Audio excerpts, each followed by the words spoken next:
Hi friends, ఇవాళ Sunday కాబట్టి పిల్లలు ఇంట్లో ఉన్నారు.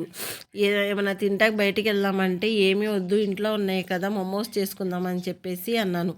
అంటే మా పిల్లలు అన్నారు, సరే మమ్మీ అని చెప్పేసి అన్నారు. నేను చేస్తుంటే నా పిల్లలు కూడా నాకు హెల్ప్ చేశారు. అన్నీ ఇంట్లో ఉన్న వాటితోనే చాలా ఈజీగా అనుకుంటాం, కానీ ప్రాసెస్ అయితే చాలా పెద్దది. ఇది ఒకటికి ఇద్దరు చేస్తేనే ఈ పని అయితే తొందరగా అవుతుంది. సో నాకు నా పిల్లలు హెల్ప్ చేశారు కాబట్టి చాలా ఈజీగా అయితే చేసేసాను.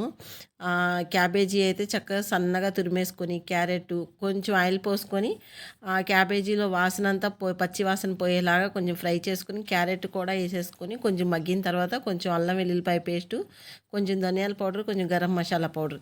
ఎందుకంటే మనం క్యాబేజీలో క్యారెట్లో ఒక రకమైన వాసన వస్తుంది, దానివల్ల పిల్లలు తినరు.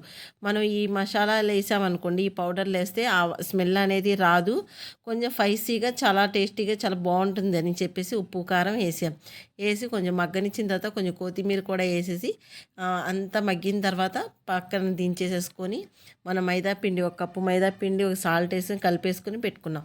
ఇదేంటంటే మా అమ్మ ఏం చేసిందంటే, చీజ్ ఉంటే మమ్మీ చీజ్ వేసి ఇది మోమోస్ చేద్దాము అని చెప్పేసి అంది.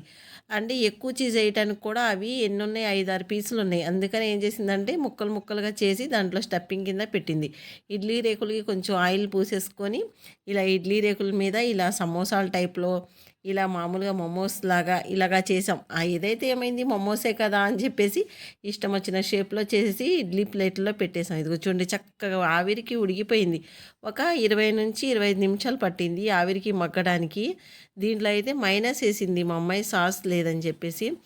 అది తింటుంటే చాలా చాలా బాగుంది, చాలా టేస్ట్గా ఎలా ఉంటుందని చెప్పేసి నాకు భయం వేస్తుంది తింటాకి, ఎలా ఉంటుందో ఏంటని. కానీ ఒకటి తింటే మాత్రం చాలా చాలా టేస్టీగా చాలా బాగుంది. అసలు ఒకటి తింటే ఒకదాని వెనకాల ఒకటి తినేయాలనిపిస్తుంది. స్పైసీగా చాలా సాఫ్ట్గా, ఎంత స్మూతీగా చాలా బాగుంది. కొంచెం చీజ్ కూడా వేసాం కదా, కొంచెం టేస్ట్ అనేది డిఫరెంట్గా ఉంది. కొంచెం ఎక్కువ వేస్తే బాగుండేది, చిన్న చిన్న పీసే కదా వేసింది దాంట్లో, అందుకని అంతగా చీజ్ కనిపించట్లేదు అనమాట. వేడివేడిగా తింటుంటే సాస్ లేకుండా సూపర్.